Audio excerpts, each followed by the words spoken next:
코로나와 내란으로 가구부채가 급증하고 20만 원, 30만 원이 없어서 생계를 이어가지 못하는 사람들이 있는데도 기본소득은 포퓰리즘이다. 20만 원 나눠주다가 나라 거덜난다. 라고 하는 사람들이 있습니다. 네. 사실 이렇게 생활고로 목숨을 스스로 끊는 그런 일들이 우리 사회 곳곳에서 일어나고 있지 않습니까? 네. 그래서 기본소득이라는 정책이 나온 거예요. 그 단돈 얼마 되지 않는다고 생각하는 그 돈이 없어서 실제로 밥을 못 먹고 생활이 불가능한 사람들도 있다는 겁니다. 그 한 사람 한 사람 모두 다 존엄하고 존귀한 사람들 아닙니까? 그 사람들 한 명이라도 살릴 수 있다면은 이 기본소득이라는 게 그만큼의 가치가 있는 거죠.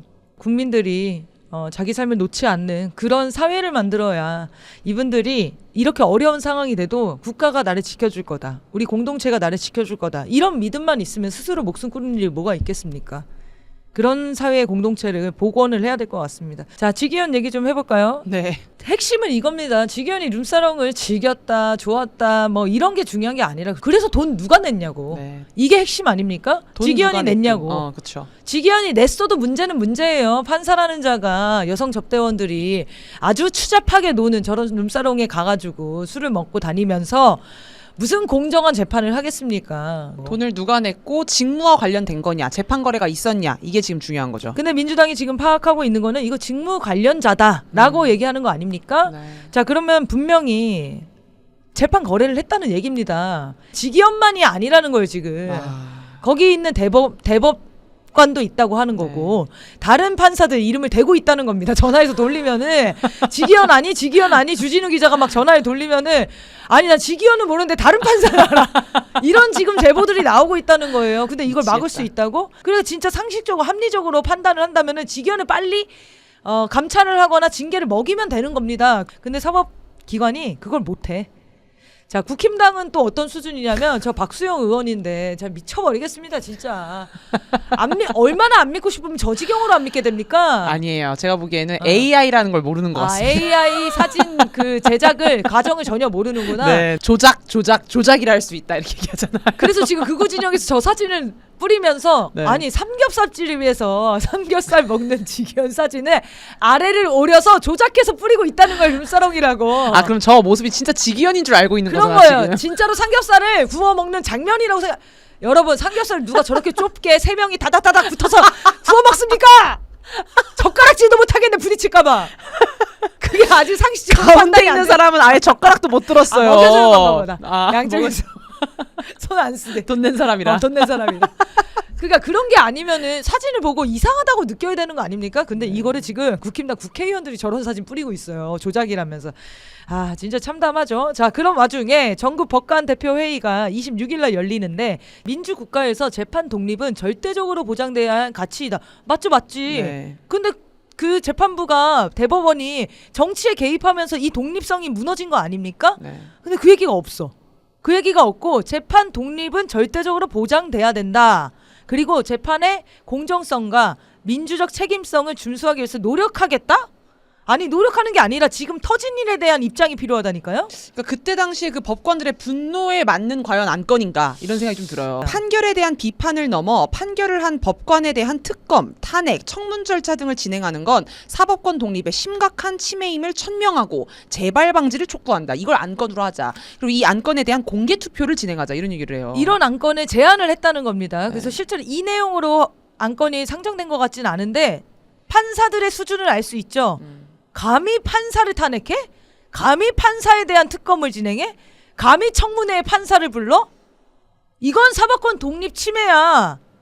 지네가 뭔데요? 그 사법권 국민이 좋습니다. 아니 중요한 거는 헌법에 나와 있는 내용이잖아요. 탄핵, 특검, 청문 절차가 있는데 그 절차대로 진행했는데 그걸 하지 말라고 하는 거는 위법 아닙니까? 판사들이 법 몰라요? 국민들이 가지고 있는 권한과 법에 의거해서 부르는 거예요. 조사하라고 탄핵하겠다고. 근데 그게 뭐가 문제입니까? 검사들은 바로 도망가잖아. 지금 2명이 사임을 했습니다. 네, 3월 14일 헌법재판소에서 기각 결정으로 직무에 복귀한 이창수, 조상원 이 두 사람이 직무 복귀 2달여나 만인 20일 오후에 돌연 법무부에 건강상의 이유로 동반 사의를 표명했습니다. 아유, 뭐 둘이 동시에 아프고 난리예요. 어? 몸도 뭐 마음도 안 좋다며. 네, 이창수는 건강상의 이유인데 네. 이 조상원이라는 사람은 이 사유는 밝히지는 않았는데요. 아니야, 조상원이 이렇게 했어요. 너무 힘들다. 진짜 너무 힘들다고.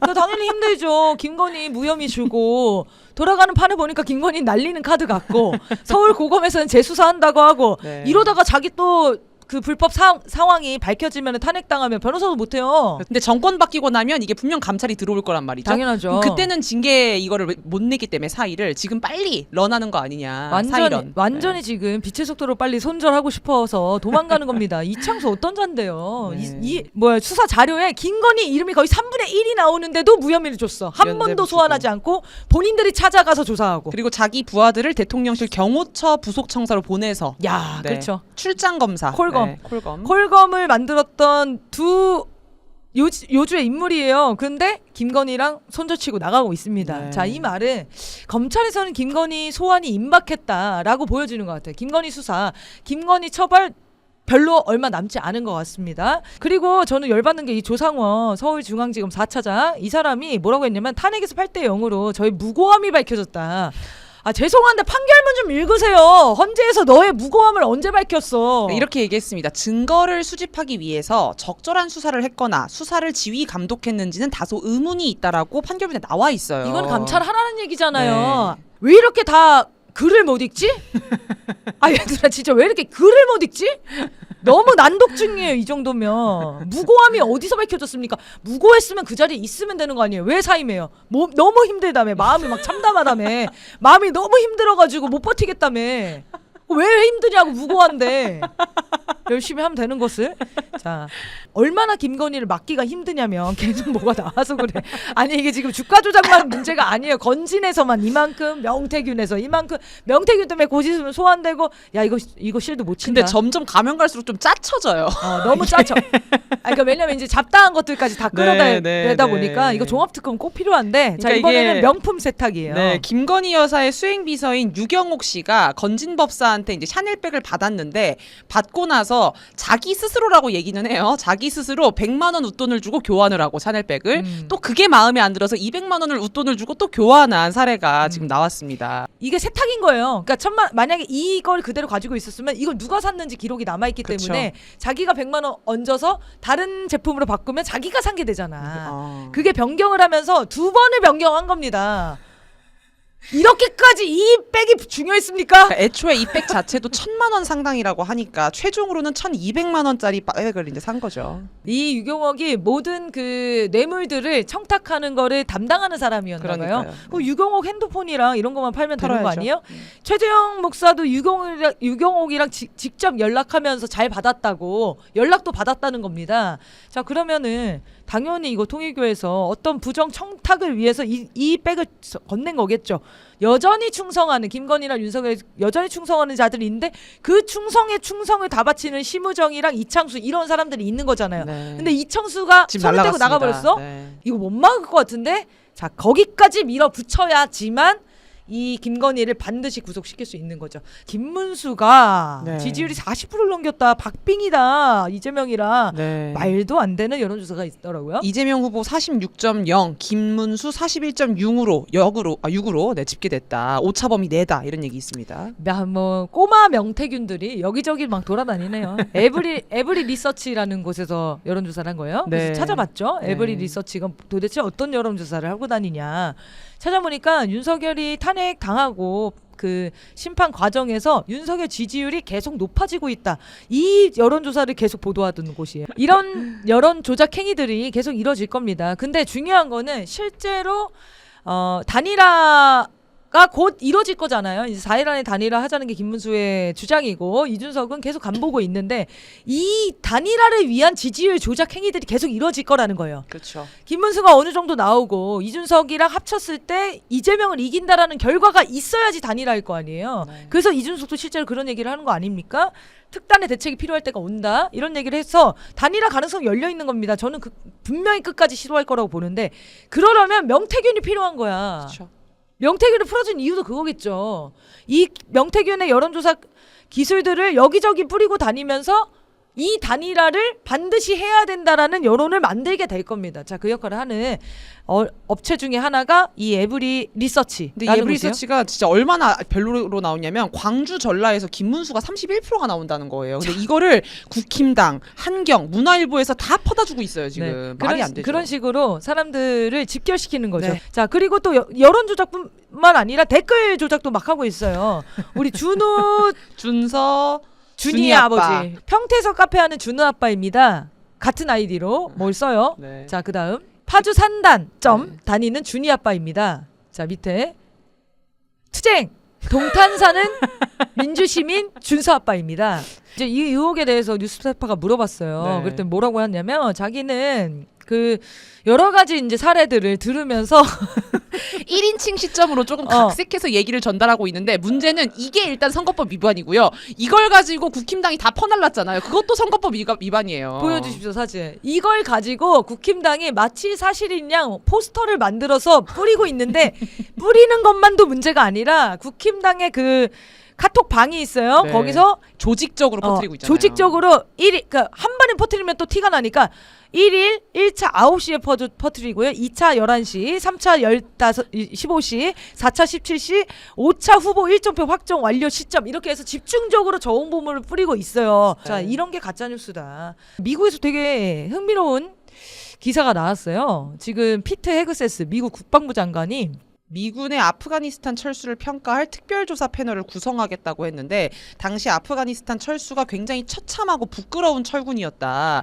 이거에 관한 포괄적인 검토가 필요하다라고 하면서 조사를 하기로 했습니다. 그래서 여러분들 기억하시겠지만 급작스럽게 미군이 갑자기 철수하겠다고 발표하고 아비규환이었습니다. 저 상태가. 저는 이게 왜 갑자기 조사를 할까? 이게 갑자기 등골이 오싹했던 이유가 이거 주한미군 철수 준비를 하고 있는 게 아닌가라는 생각이 갑자기 드는 거예요. 왜냐하면 대만과 중국을 전쟁을 부추겨서 지금 미국이 전쟁하고 싶어 하잖아요. 근데 사실 미국은 개입할 수 없습니다. 개입 안 할 거예요. 감당이 안 돼요. 그래서 뭘 하고 싶으냐? 한국을 내세워서 대리전을 하고 싶잖아요.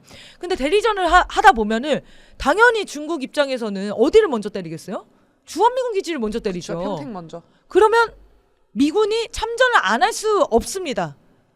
손을 떼고 싶어도. 그래서 주한미군을 언젠가는 이 철수하려고 하는 준비를 하는 게 아닌가? 왜냐면 아프간에서 그렇게 급하게 철수하면서 너무 많은 사단이 났잖아요. 그래서 이 과정들을 짚어보고 교훈을 찾아서 다음에 미군이 철수하는 지역에선 그런 일을 만들면 안 된다. 뭐 이런 취지로 지금 얘네가 이거 조사한다는 건데 그 대상이 어딜까? 지금 가장 전쟁 위기가 높고 미군이 철수할 가능성이 높은 곳. 중국 대만 전쟁이 일단 가까이에 오고 있죠. 미군이 직접 개입하는 그 군인이 있는 곳. 적어도 우크라이나는 아니잖아요. 네, 거긴 미군이 지났죠. 없잖아요. 네. 그러면 대한민국이 가능성이 있지 일본, 않냐. 그래서 지금 저 장면이 혹시나 얘기하는 건데 한국에서 일어날 수 있는 장면일 수도 있어요. 주한미군이 나간다고 하면 극우 태극기 성조기 부대들이 저 비행기에 달라붙어서 나도 데려가려고. 그래서 미국이 정말 실제로 중국과의 전쟁을 준비하고 있는 것 같다. 이 위기감을 우리가 경각심을 갖고 봐야 된다. 특히 우리나라가 절대 이 전쟁에 개입하지 않도록 반드시 아주 중립적이고 국익 중심적인 외교를 할 수 있어야 되겠죠. 그러려면 강력한 반전 여론, 강력한 반미 여론이 필요하겠죠. 그래서 우리 국민들의 또 역할이 또 중요할 것 같습니다.